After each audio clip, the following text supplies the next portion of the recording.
was here, and then he slipped out. So we'll see if he He'll comes on jump back. back in, I'm sure. Yeah, yeah, awesome. So yeah, it's great. It's great to be here with everybody, and you know, something that's been big, and I want to just kind of get clear on the fact that one, I got rebaptized a couple Sundays ago.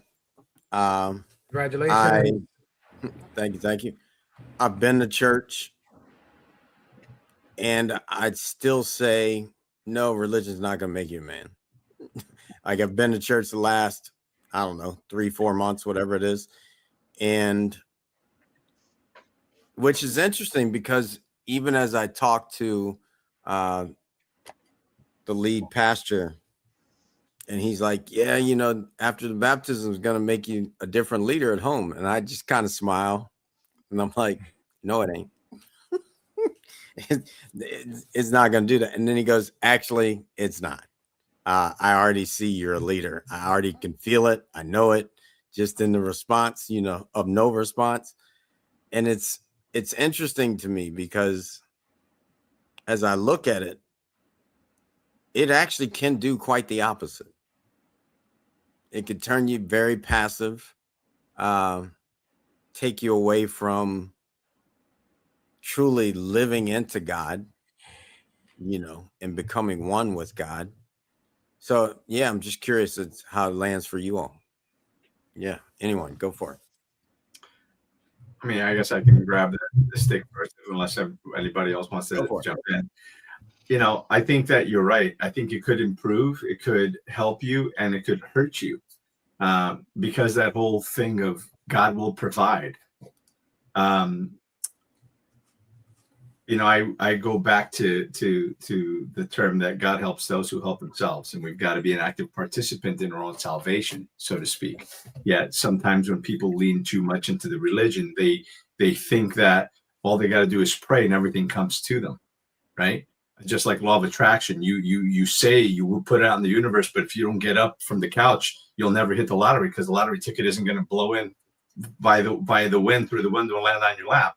Not saying that you're praying for the lottery or anything else, but I'm saying is you've got to take action towards whatever it is that you want, because whatever you want from God, God wants for you, but you've got to step up. It's like that poem, and I didn't prepare for this, but it's like that poem that says, God, I asked God for strength, and he gave me opportunities to be strong. I asked God for courage. He gave me opportunities to be courageous, right? I asked God for strength, and he gave me opportunities to be strong.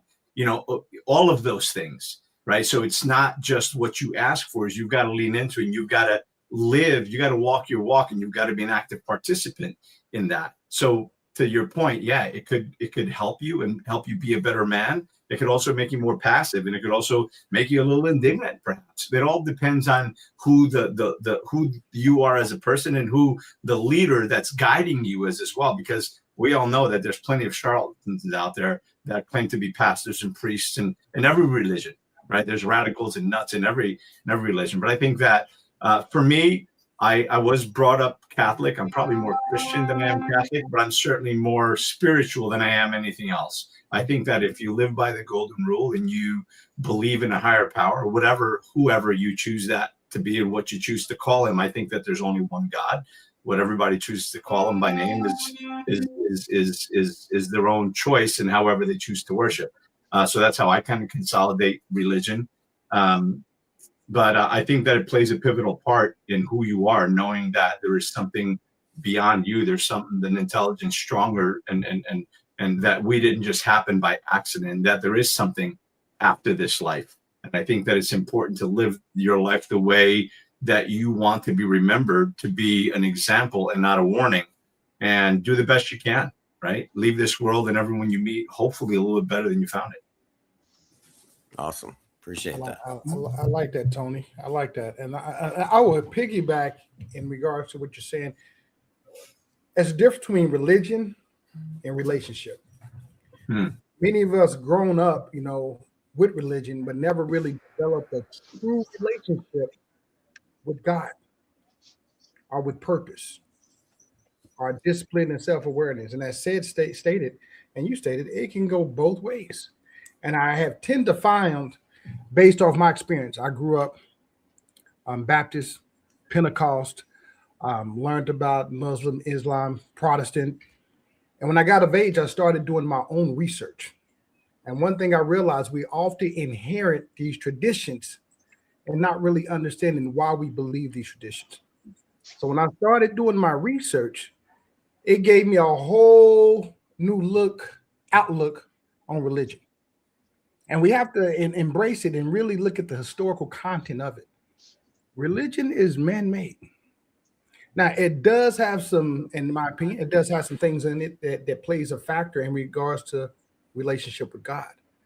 But the confusing thing that has been for me is, if the one of the original books, which is the Ethiopian Bible, that has more than 88 books, why do we have this watered down version of the Holy Bible that has only 46 books?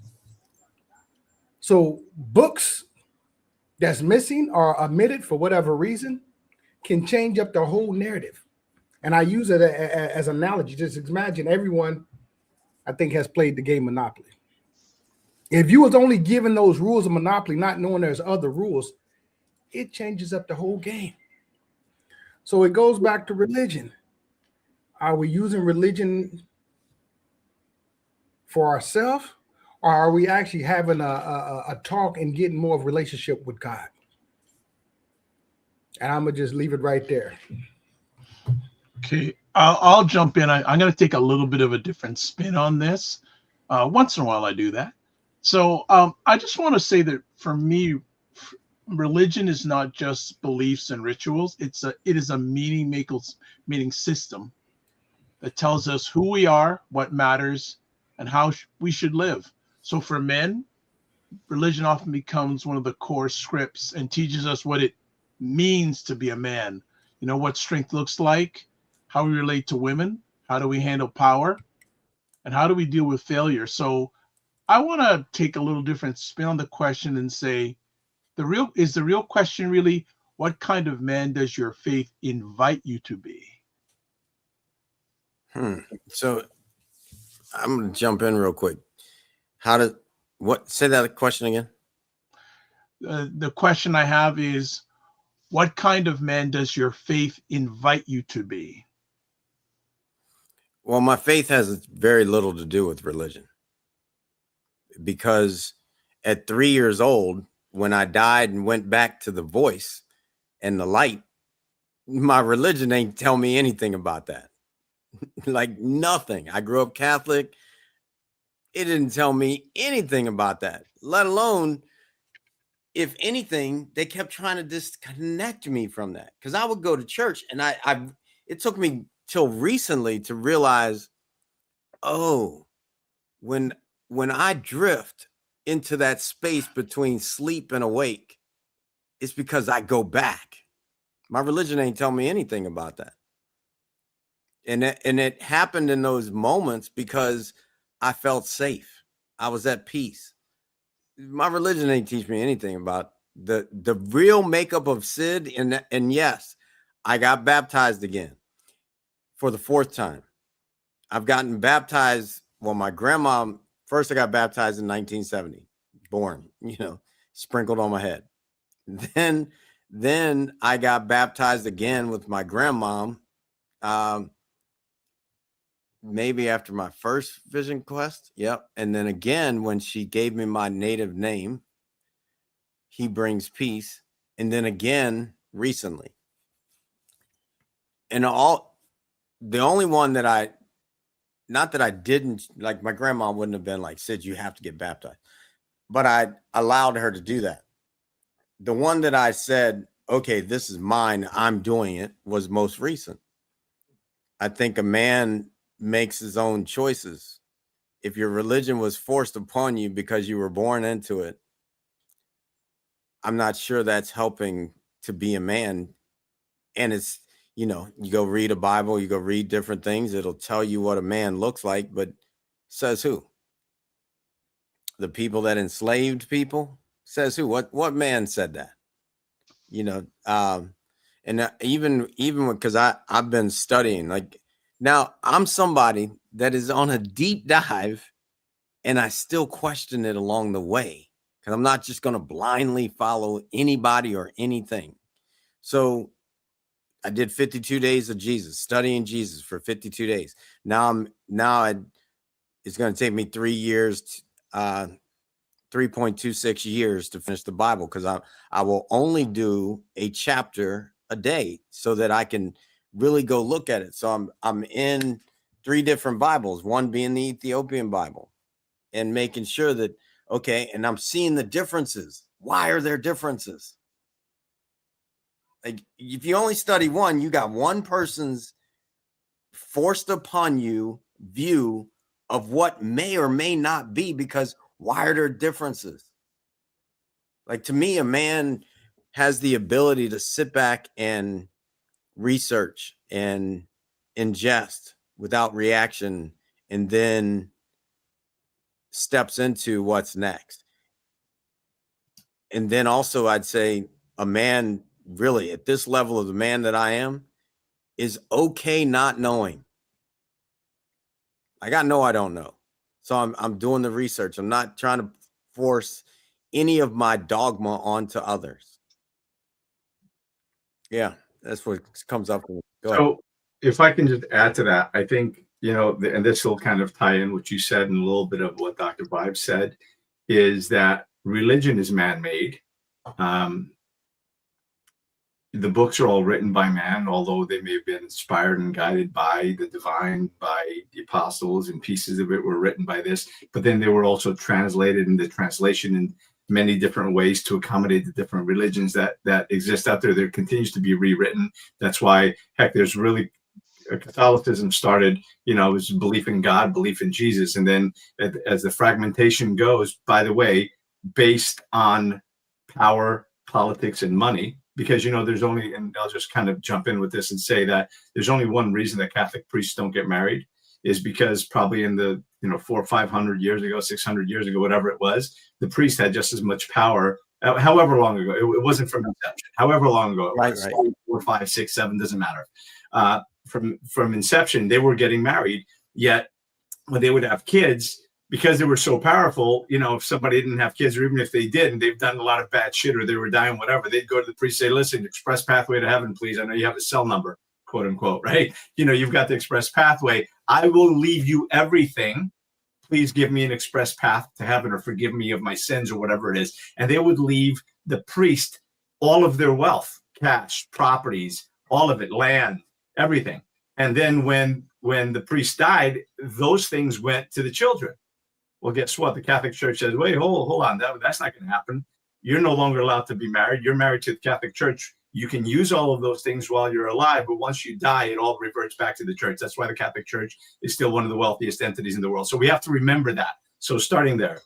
And then, as the bishops and priests and whatever, they got into fights, they'd break off into their own sect. Who doesn't believe in angels? Who doesn't believe in the Virgin Mary? Who's all about this or that? So the fragmentation of it started, and then it was accelerated by the tax-free, by the tax exempt of religion. So now you have, the 4 of us can come together and call it the men's group religion, church of whatever, and all of a sudden we've got a church and we're now all taxed. So there's a lot of fraud that goes behind that. So understanding that the religion is written specifically to control populations. In a lot of those books, by the way, to your point, Coach Hightower, 88 books distilled down to 47 or 48, whatever it is because some are just perhaps inconvenient truths. Some don't work for today's methods of controlling population, because remember that wars have been fought and lost, countries have fallen, countries have come up based on the on religion and the control of the people. So that's why I think spiritually, it's more about spirituality than anything else. And to your point, Sid, my 18th birthday, I had a ND. I died in a car accident, and I had that experience as well of the black light, white, the energy and everything else. It was more energetic. It was more the energy, the peace of it all, and like almost kind of a deeper understanding. And at some points you can, and many of us can touch a little bit of that divinity, and we can tap into that on that moment, like you said, between sleep and being awake, in that little bit of a dream state, you can tap into some of that clarity. So I am much more spiritual than I am religious because of that, because of my experiences, because, growing up and praying and going to church and praying, guess what? Nothing changed. I was still living, a lot of the hardship that I had to live, despite all of those things. So there's, again, I'm not a fan of organized religion. Doesn't matter which one it is. Organized religion, the system itself, it's all politics, money, and power.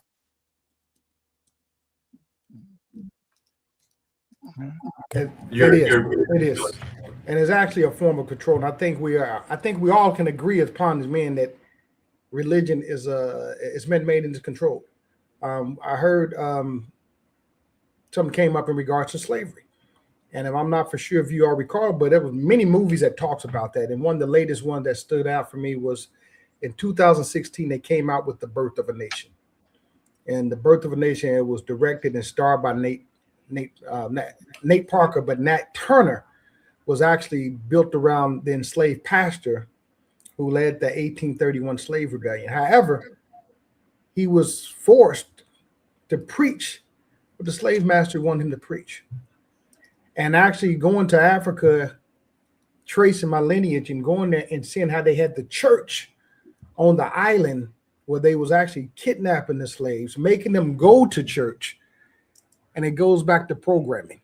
They was programming religion upon them. So it's a form of, definitely a form of control. And it's all around the world, So for me, and I'm speaking for me as Coach Hightower, my importance is having that connection with God, still understanding religion, but not letting religion dictate to how I move. Well, I got a question. I got a question for all of us here. That where has religion helped you become a better son, partner, father, or friend, and where has it given you cover to avoid accountability? Well, it hasn't for me. There has never been a cover. Okay. Because I already knew that there was something bigger than the words in the book. And then we rewrote the 10 Commandments when I was in college. So to knowing that they were teaching something that we didn't even want taught. Like we knew thou shalt not kill. You just taught a baby to kill and it didn't even know about killing. So why didn't it, if the Almighty is writing this on a tablet, why wouldn't the Almighty say, help everybody live well? Because something was already creating the opposite of that. So I already knew, I'm not playing with that. Yet I don't own a gun.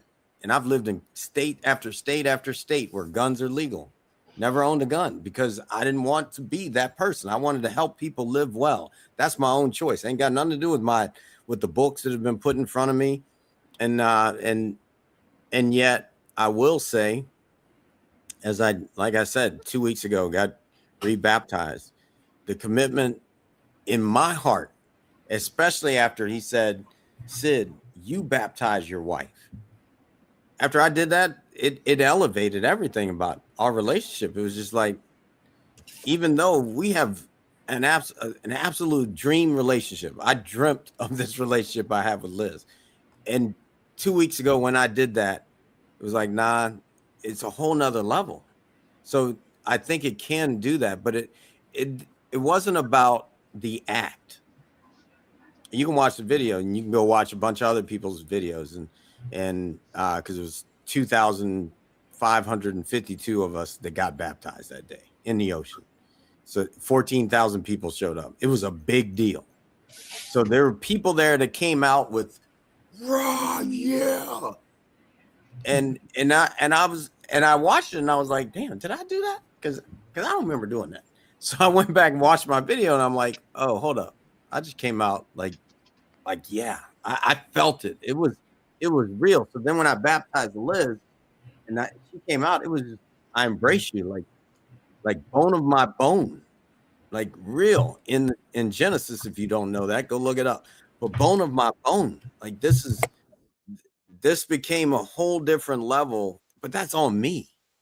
It doesn't matter what everybody else does. Like I love Joey, 1122, fastest growing church in America. It is freaking amazing. He was a football coach. He's got tattoos like me. He rides a freaking Harley. He surfs and he has the fourth. He's the third. we are walking parallel lives.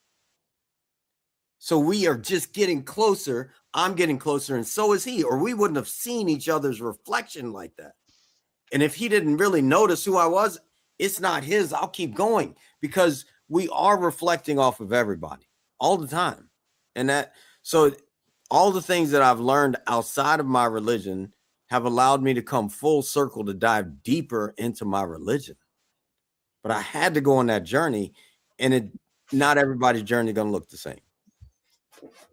Yeah, I love that, Sid. And you don't have to shout and scream. Everybody has their own experience. I found that people that react that way, it's more for the attention than it is for anything else. That's just one. And then just a tiny little bit of humor. You know, you said that God would have put that on the commandments when he carved it in stone. Monty Python had a skit where, you know, Moses is walking off the hill with 3 tablets. He dropped one and broke it. So maybe there's other stuff.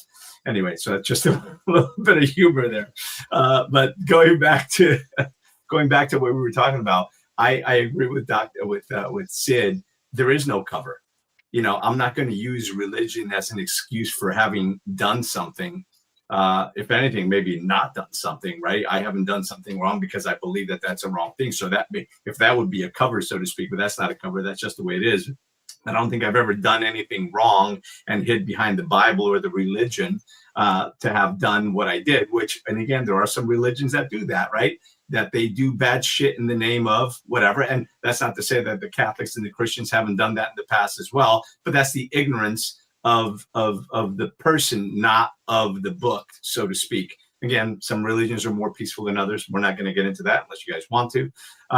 But I think that my spirituality, probably more than my religion, but perhaps my religion, because I grew up that way. So it was kind of, you know, I was born into it and I was bred into it and I was beaten into it at times or whatever it is. So it's obviously guided my life in a large way. But I think that it has made me a better father. It has made me a better man, better husband, for being God-fearing, so to speak, to know that at some point, you know, there is accountability to our actions, right? And I think that there's a certain responsibility to not just be a good man, but to be a good leader, to be a good husband, to be a good father, to be a good example. So again, so that you're an example and not a warning, because there's an old saying that was old saying, probably from the 80s, like, what kind of world are we leaving our children? Well, I love the new adaptation that I probably heard 10 or 15 years ago, and I started sharing it, is what kind of children are we leaving our world? I think the number one thing that we as men are here to do is to create better people and to create strong men that are God-fearing, that are respectful, and that have honor among them, right? And I think that that's a really important part of us. And it's for us to defend the women, children, and those who can't defend themselves, the elderly. That's where I think that we need to step up, stand in as men in our faith to do that. I think that is a big part of our calling. Yeah, I love that, Tony. But I just also wrote something in the chat, and someone wrote about Hebrew being the first. There were other languages. There were people writing, like the first documented Bible is Aramaic, Hebrew, Greek. They were learning, and the Greeks came and learned from the Egyptians, and the Hebrews, same.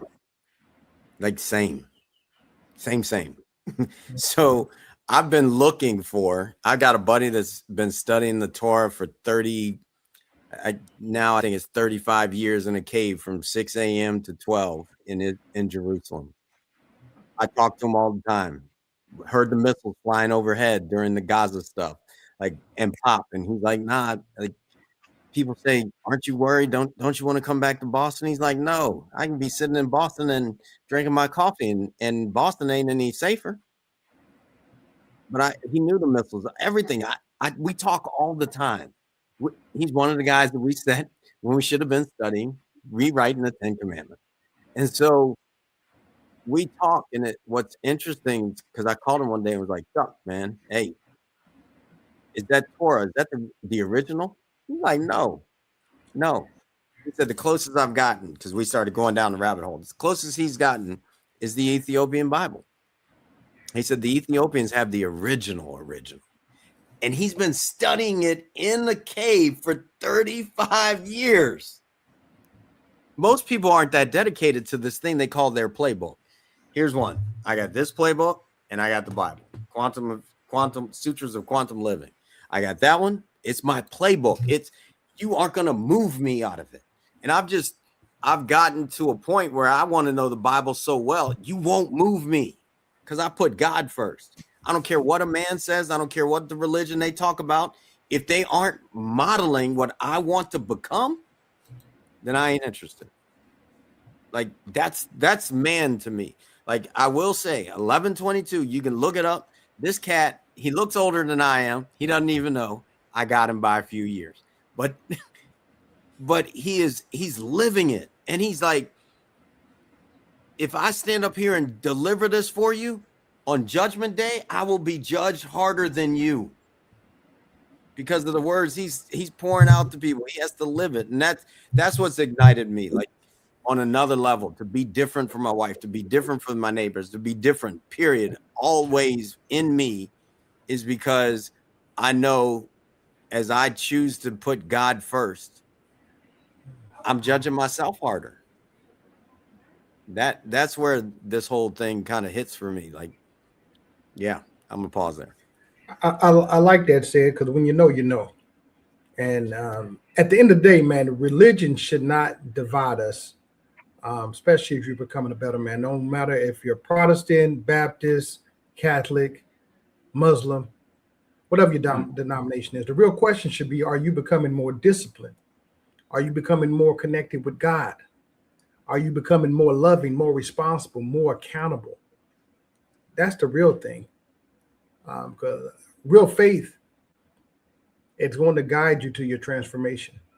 But it's also very important to understand the historical content, even when we're talking about the translation of the language. English is one of the most challenging language on the earth. But when you take, well, actually, let's go back to the Hebrew and Greek is one of the most challenging languages on earth when you're trying to transcribe it. And just changing one word can change that whole verse, can change that whole chapter. So it's very important that we go back to the historical content. Even talking about baptism, our religion don't recognize the baptism. They see it as more of as a Christian thing. And even with that being said, a lot of the religions fall underneath the Catholic religion, some knowingly, some don't know it. But when you go back and even study Judaism, they had the similar thing in regards to baptism. They didn't call it baptism, but it still was a form of submerging in water. So this historical content is very important because living here in the Western world, and I had the privilege, thank God, of traveling more than 15 different countries. America's kind of like the copycat.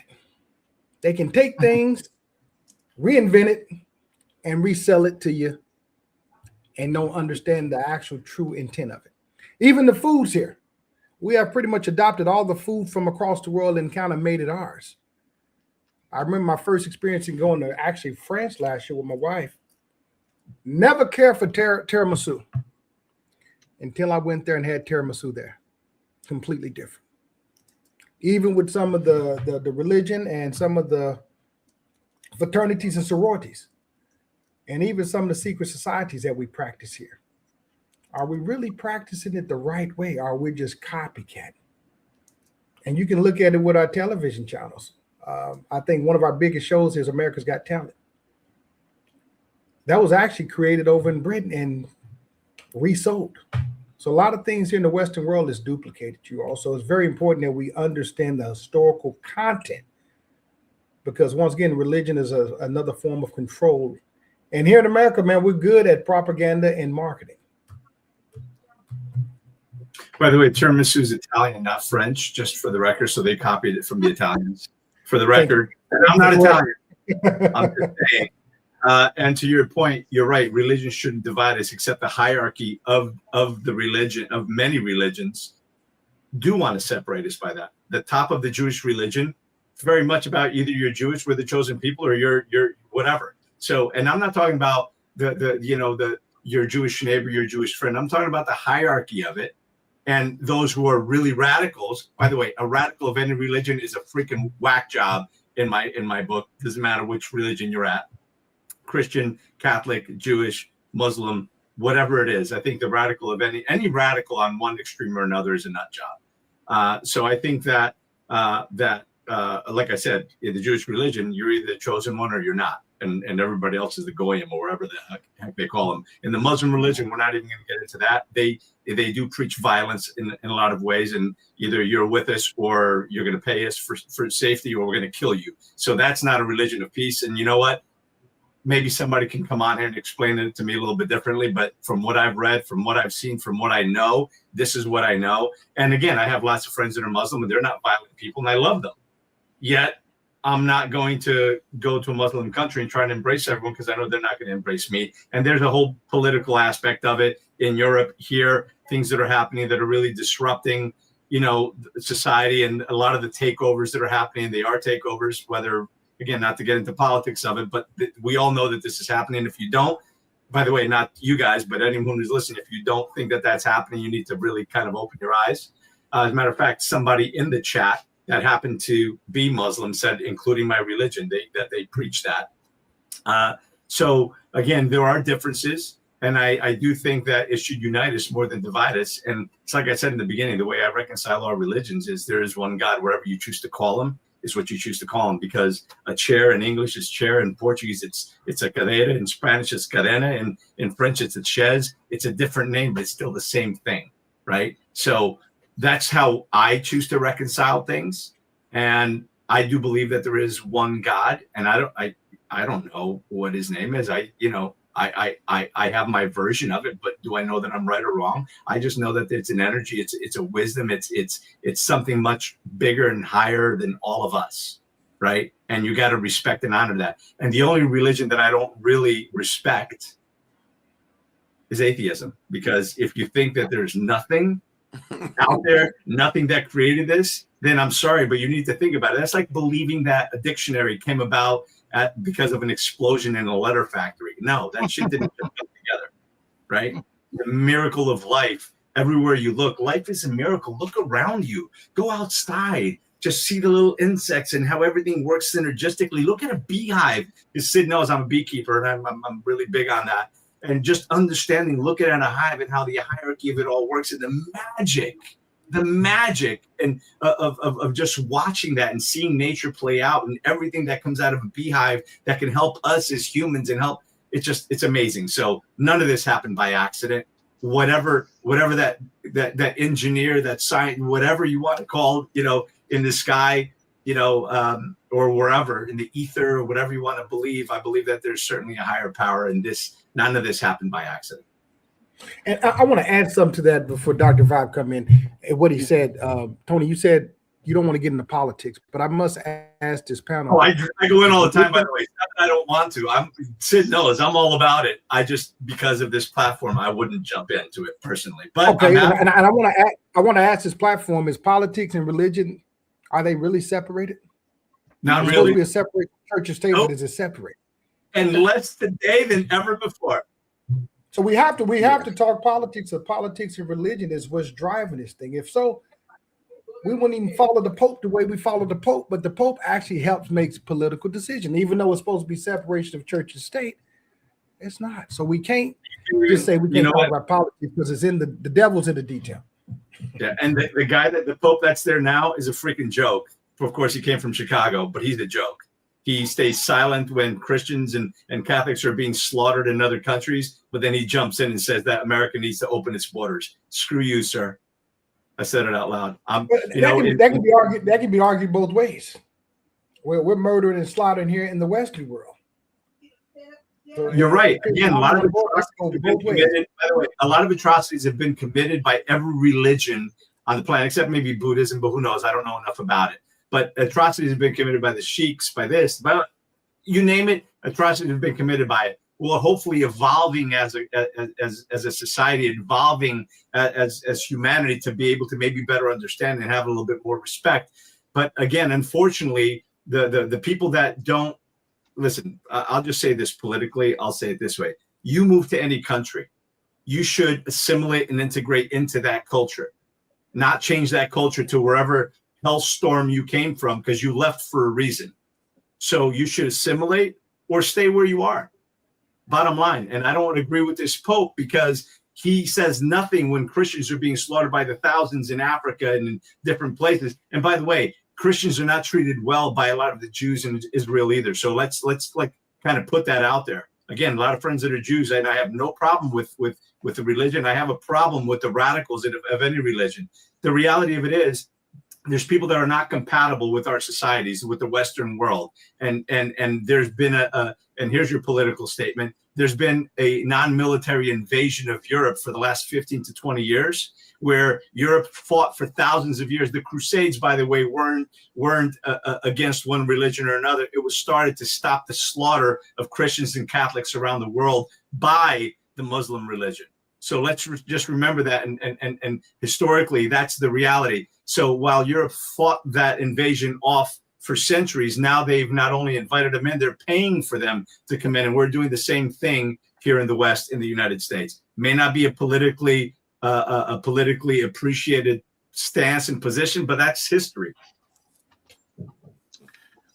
Let me put a spin on this too then. Are there any, for the men and those who are watching this right now, men and those who love that are watching, are there any positive aspects for a man to follow a religion? Yeah, if it's changing their life and elevating it, like, and then also, you know, along those lines, like, again, I go back to, if there's somebody up there telling me what's going on, they better be looking like where I want to go, or I'm out. As soon as they fall off and become human again and fall off the place that most people have put them on this pedestal, as soon as they show up and start doing human indecencies, I'm out. It's really, it ain't, I'm not asking you to, I'm listening, because more so, like, even when I talk, I'm talking because I want to hear the thinker of my thoughts. Most people can't handle that actual truth, to look inside and say, these words that I'm putting out, do I want to be them or not? I look at, you know, some of these comments from the guy talking about Auschwitz and the Hebrew stuff and all these things. And did Native Americans, what they did to Native Americans, like, stop. You don't know what they did, probably. Really, most people don't have a clue. Like, okay, most people know about one Trail of Tears. Do you know about the second one? Like, so stop, because you're probably coming from a limited view. Even myself, and I am Egyptian, Native, French, Scottish, and I still don't claim to know it all. I would never walk into my 586 tribes that I serve on the board. I actually don't say a damn word. They sit there and say, Sid, we would like you to speak. I don't say a word, because it's 586 tribes that are living on the reservation that I don't know, but I serve on their board.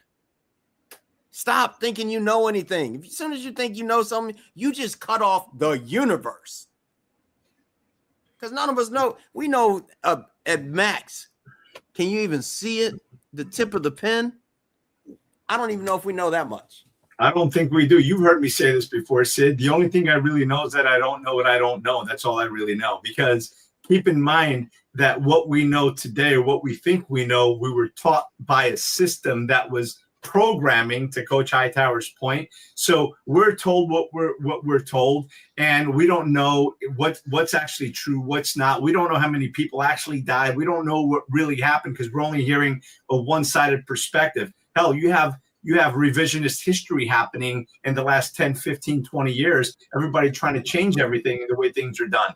Hell, recently, you know, it's been said, and I don't know, I can't justify or approve it, 6 million Jews killed in Auschwitz and in other concentration camps, but it's been said that there were no more at the time, more than 2.8 million Jews in all of Europe. I don't know if that's true or not, but there's a lot of information that's floating around, and we don't know what's true, what's not. I only know my lived experience and what I believe to be the truth. And then I keep my ears open to listen.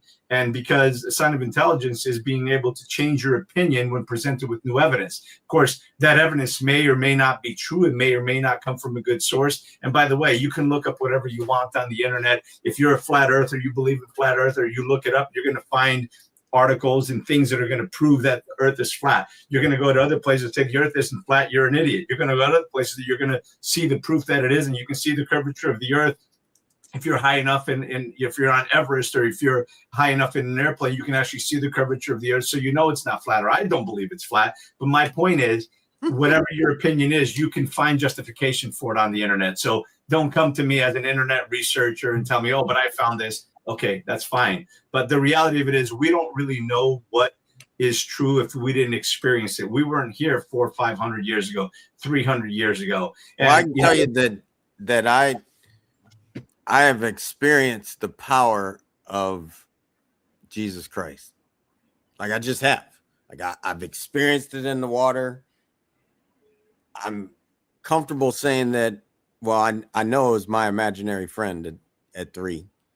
But when I went to talk, it seemed like it was something else. But I actually, at this point in time, like after the baptism, the next day, I went and laid hands on this lady because we were in Bible study, and she had, when they put on that event, 3 people, there are 3 finance people in the main office, all had major car accidents.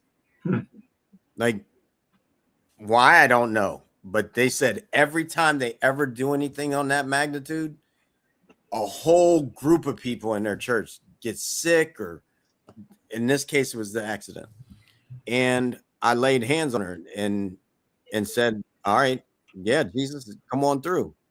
Her back was gone like that. Like it was just over. When I try to do it myself, I'm the one with the back problem. so I'm just okay knowing, all right, something bigger's there, and it's a good thing, you know. So I don't need to get hung up so much on, is it this religion, is it that religion? Like I'm really clear on living Buddha, living Christ. Why? Because I've studied Buddha.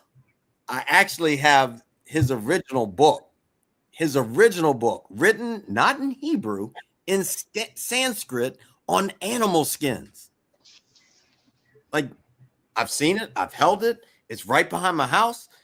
And it says in the book, wherever you find this book, you will find the next Buddha. That's the first thing it says. So this guy brought me to the book because he's like, Sid, can you help me with this book? And I was like, I don't know. Maybe all these monks can that gave me this award. So I text, what's his name? Rinpoche, one of the Rinpoches. I texted him and I said, hey, I texted like 30 guys. Only one of them got back to me. And he was the one that was in the middle of the Himalayas walking for 24 days.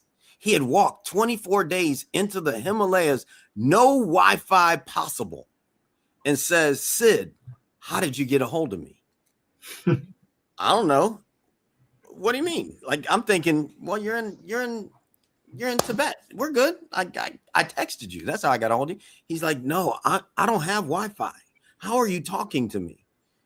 And how can I help you? And like, he sent me like 100 pictures to verify that he had been on this walk. And I'm like, all right, I'm trying to get this. Do you know what this book is? He said, yeah, I know exactly what it is. How'd you get that book? That looks like the original book. How'd you get that book? And I'm like, what's behind my house? And he said, oh, let me send you, because everybody in Tibet knows the original book by heart. See, they're different. They don't want a book. They want to become the book. If you take the book from them, they all pass it on and memorize it. The sutras of great liberation. So he translates it. I get it. When I got to the back of the book, I realized, oh, okay. I heard my grandmom say this in passing. Jesus went to study Buddhism. I heard her say that in passing, and I just kind of let it go. But then in the back of the book, Jesus was a Buddha because his energy got so strong. That's why I say living Buddha, living Christ. He was a Christ consciousness. He became that, which then causes everyone that's ever connected to him to start to wake up. That's what the book is actually doing, because he did that. So myself or anybody else that's like, that's my Lord and Savior, that's because he was meant to awaken those people. And I'm not one to get so caught on, does it need to look like the way men say it? Hell to the no. No, because if it did, then that would be the only way. It's not the only way.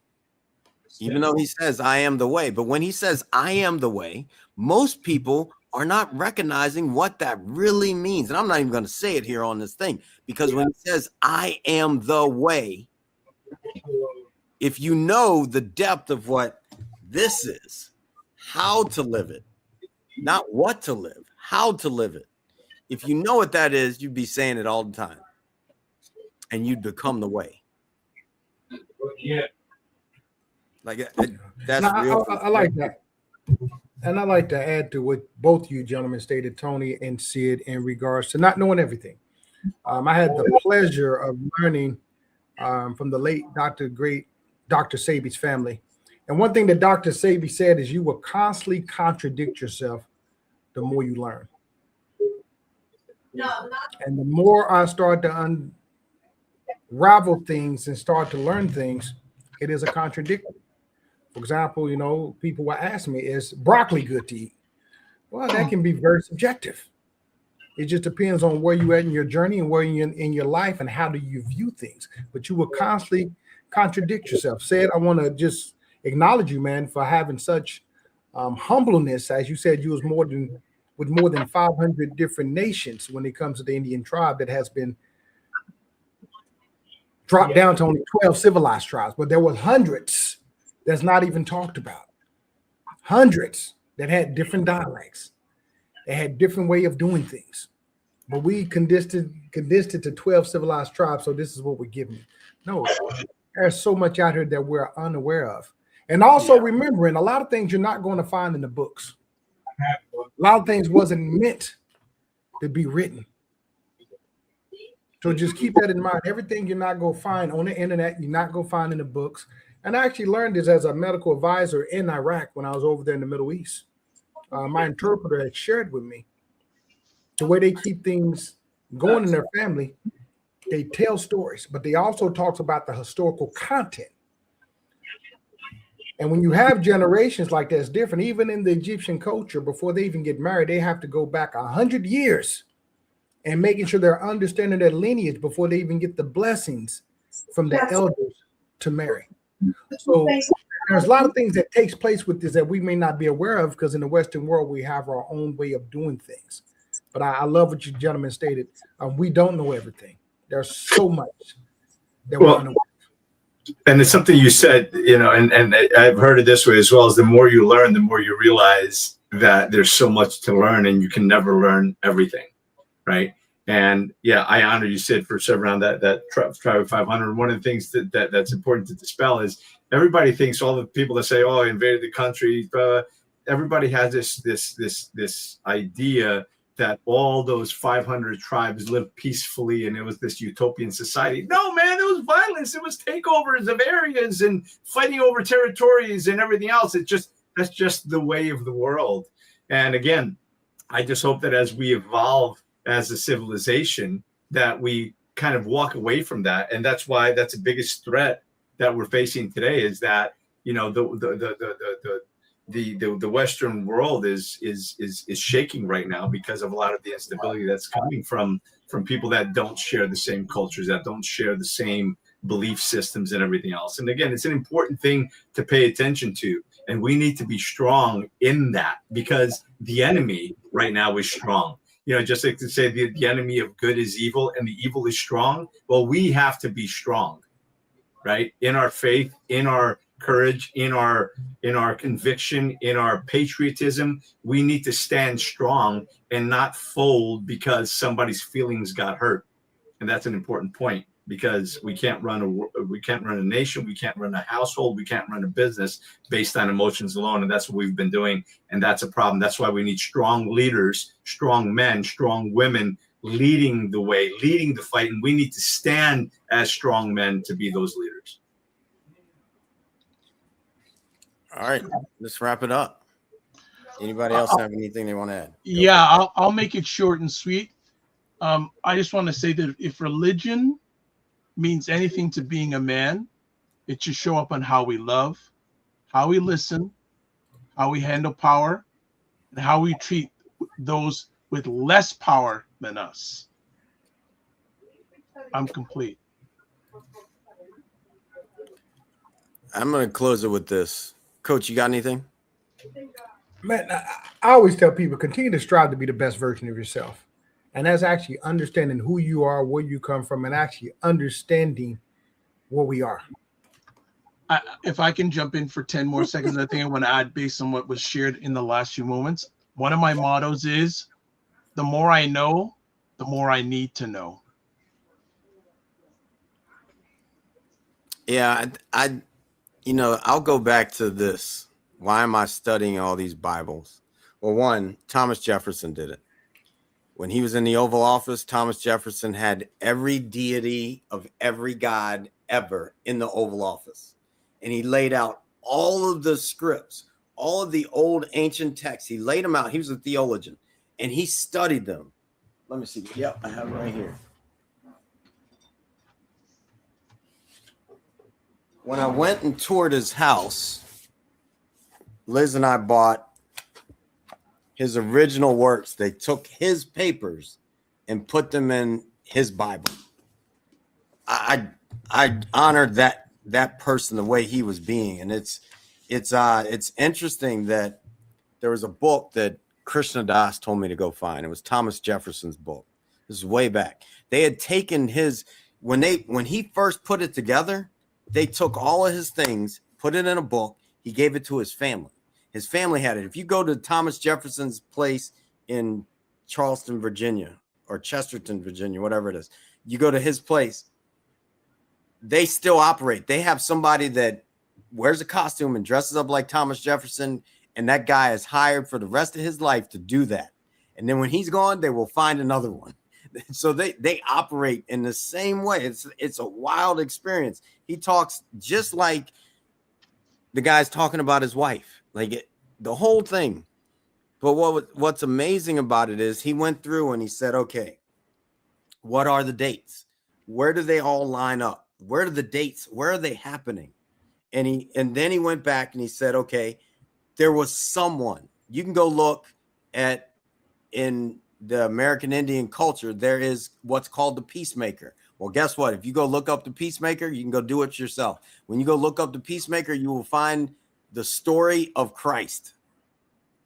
Born to a virgin. You can go do the same thing with Osiris, who gives birth to Horus, who's not Isis, excuse me. Isis gives birth to Horus, and Osiris was chopped into pieces. So she couldn't even have sex with her husband because he was killed by whatever, Osiris's brother. All these names are escaping me. But all these things, it all goes back to, and he said in this, there was one person. Y'all might talk it different, but there was one person. There was one person that was born the same, experienced the same, and it all happened like that. Different people, different views, different places, telling the same story. I don't care if you're Jewish. They still acknowledge Jesus was there. I don't care what your religion is. They still acknowledge him. I don't care what you want to call him. You can call him Yeshua. You can call him Jesus. You can call him Christ. There still was. And then you can go further. There still was God. I don't care if you want to call God the Big Bang. Whatever you want to call it. There was still the beginning of all of this stuff. So if you think that you're sitting there with the answers, you don't have them. I don't have them. I keep going so I can get closer to it, so I can know it better, that it can become my life. I put God first because this other stuff ain't it. These people, 1% running 99% of the world, running all the other 99%, putting them in harm's way, empty houses when we got homeless, all of that ain't God. God gave us all the ability to have a house. God gave us all the ability to eat food without I should be able to go back to this lake and eat every day I want to. Just go throw a pole in there and catch a fish and be done with it. End of story. God has supplied us all of this stuff. And if your religion is getting in the way of everybody else having and living in abundance, damn on your religion. That's what I got. So thank you all for tuning in. I love this conversation. Thank you, fellas. We'll see everybody in a minute. Thanks. Great discussion, gentlemen. I've been at peace for so long. It seems like I've been sitting all alone. Would you know when the crew is coming through? They're the ones that will make anew. Gotta go, gotta flow, gotta choose the truth. We the ones that will raise the roof. Let's roll up and throw down. Let's go and feel the sound. Good vibes, one try. Can you feel me now? Be you, be me, be free. Go and take it till we bounce the beat. Take it to the streets, make a move the feet. I can slow it down, look in my eyes now. Just like you two want it fast. Spread them wings and make it last. God was the one to erase the past. Time to bring it forward to see the forecast. Did you hear it? Did you hear it? Lift your dreams and fill the glass. Did you hear it? Did you hear it? Lift your dreams and fill the glass. That was God's broadcast. That was God's broadcast. Time to embrace the peace. Time to embrace the peace. Time to embrace the peace.